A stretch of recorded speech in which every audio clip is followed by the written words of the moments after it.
தமிழ் நண்பர்கள் அனைவருக்கும் வணக்கம். ஓகேங்க, இன்னைக்கு இந்த வீடியோவில் வந்து அதை பற்றி பார்க்க போகிறோம்னா, நம்மளோட டைப்பிங் ஸ்கில்லை வந்து எப்படி இம்ப்ரூவ் பண்ணுறதுன்னு சொல்லி தான் பார்க்க போகிறோம். நம்ம நார்மலாக வாட்ஸ்அப்பில் நம்ம ஃப்ரெண்ட்ஸ்க்கு வந்து மெசேஜ் அனுப்பிட்டு இருப்போம். அப்போ வந்து பார்த்தீங்கன்னா நிறைய மெசேஜ் வந்துக்கிட்டு இருக்கும்.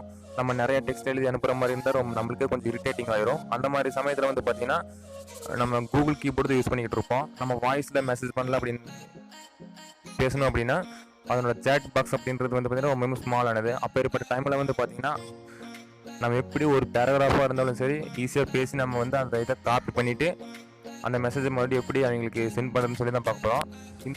இந்த அப்ளிகேஷனோட லிங்க் வந்து பார்த்தீங்கன்னா கீழே டிஸ்கிரிப்ஷனில் கொடுத்துருக்கேன். அந்த லிங்கை யூஸ் பண்ணி டவுன்லோட் பண்ணிக்கோங்க. டவுன்லோட் பண்ணதுக்கப்புறம் ஓப்பன் பண்ணிங்க அப்படின்னா அதோட இன்டர்ஃபேஸ் வந்து ரொம்பவே சிம்பிள் இந்த மாதிரி தான் இருக்கும்.